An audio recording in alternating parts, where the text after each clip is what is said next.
Class 11th के MP board के सभी विद्यार्थियों के लिए आज मैं बायोलॉजी का पेपर लेकर आया हूं। आपकी वार्षिक परीक्षा का ये प्रश्न पत्र है। सारे क्वेश्चन जो आएंगे वही क्वेश्चन मैं आपको इस वीडियो में बताऊंगा, कोई फालतू क्वेश्चन नहीं बताऊंगा। चलिए तो शुरू करते हैं।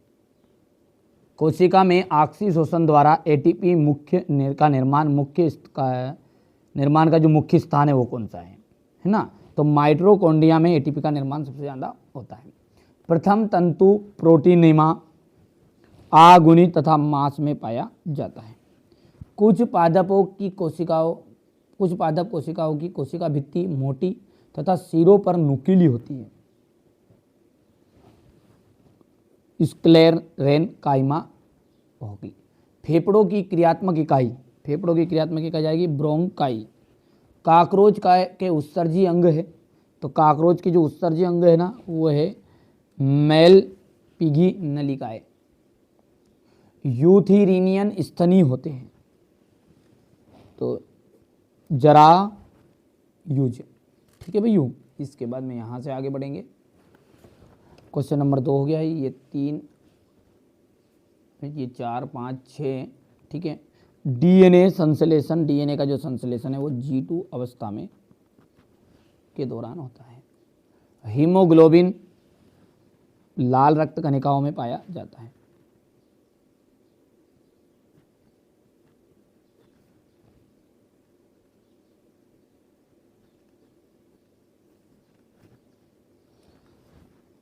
तंतु का निर्माण ट्यूब्यूलिन प्रोटीन से होता है।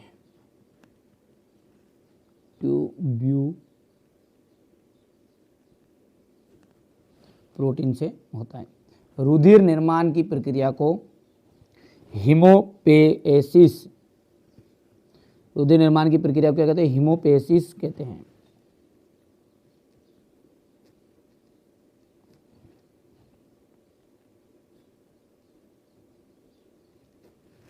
ठीक है भैया, इसके बाद में आगे बढ़ते हैं।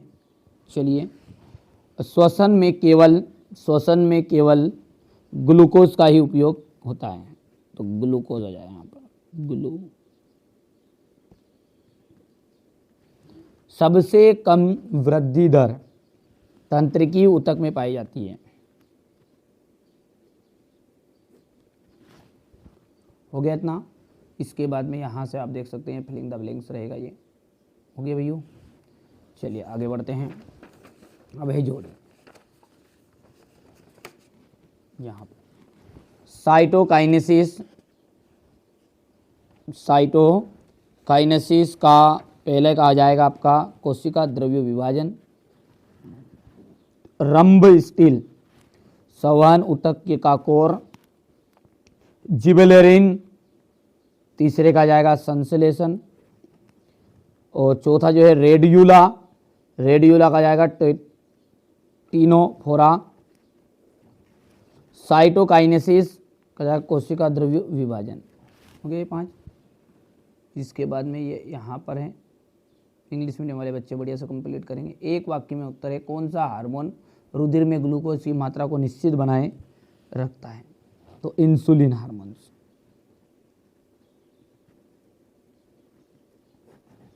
कोशिका चक्र की किस अवस्था में कोशिका विभाजित होती है?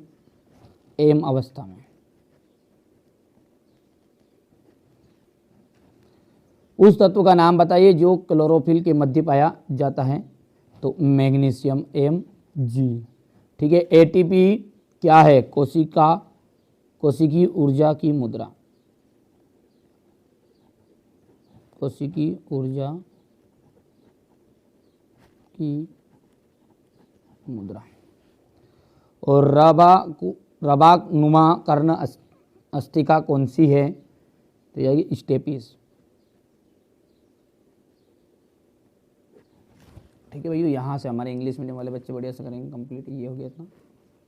ठीक है, अब है सत्य जो पहला सत्य होगा, दूसरा आपका ये भी सत्य होगा। ठीक है भैया, अब देखिए, ऐसे ऊतक जिनकी कोशिकाओं में विभाजन की क्षमता नहीं होती प्राविभाजी ऊतक कहलाते हैं। तो ये आपका जो तीसरा है ये असत्य रहेगा। चौथा आपका असत्य रहने वाला है। पांचवे की यदि हम बात करें तो ये सत्य होगा। छठा जो है वो आपका सत्य होने वाला है। हो गया इतना। इसके बाद में ये आपका जाएगा यहाँ तक। क्वेश्चन नंबर 6 में देख लीजिएगा, आपको वैज्ञानिक नाम लिखने हैं, ठीक है। प्याज का, मनुष्य का, हाथी का, प्रतापकृमि, मेंढक, गेहूं, चावल, सरसों, मटर, आम, ठीक है। इनमें से कोई भी 2 के आपको लिखने हैं, पर लेकिन आप याद करके जाइएगा क्योंकि हर जिले में अलग अलग तरह के क्वेश्चन आ रहे हैं ना। विषम जीवाणुता क्या है? यदि आपको एक नमूना स्पेसिमेन दे दिया जाए तो वर्गीकरण हेतु आप क्या कदम अपनाएंगे? संघ मेलेस्का के कोई 2 लक्षण लिखने हैं।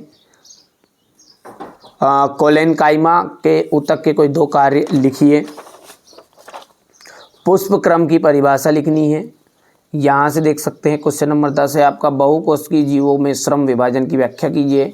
केंद्रक छिद्र क्या है, इसके कार्य बताइएगा। प्रोकैरियोटिक कोशिका की क्या विशेषताएं हैं? एंजाइम के महत्वपूर्ण गुणों का वर्णन कीजिए। ये रहेगा आपका क्वेश्चन नंबर 12, देख सकते हैं यहाँ से। शलाका एवं शंकु में अंतर बताना है। ये सारे क्वेश्चन बड़े ही सिलेक्टेड करके बता रहा हूँ बेटा है ना। हर जिले में अलग अलग तरह के पेपर आ रहे हैं और किसी के भरोसे मत रहो क्योंकि आपका रियल पेपर मिल पाना संभव नहीं है। मॉडल पेपर करो बेटा, मॉडल पेपर से ही सिलेक्टेड क्वेश्चन उठ कर आने वाले हैं, ठीक है। मैं ऐसे ही पेपर बता रहा हूँ जो आपके एनुअल एग्जाम में जिनका पेपर बना है। ये C3 C4 पादपों में अंतर, ग्लाइकोसिस और किडवन में अंतर है। देखिए अंतर से आ जाएगा, आप अच्छा पास तो अंतर में हो जाएगा, जितनी भी अंतर है काट कर दो, चित्र कर लो बस। ये देख सकते हैं आप।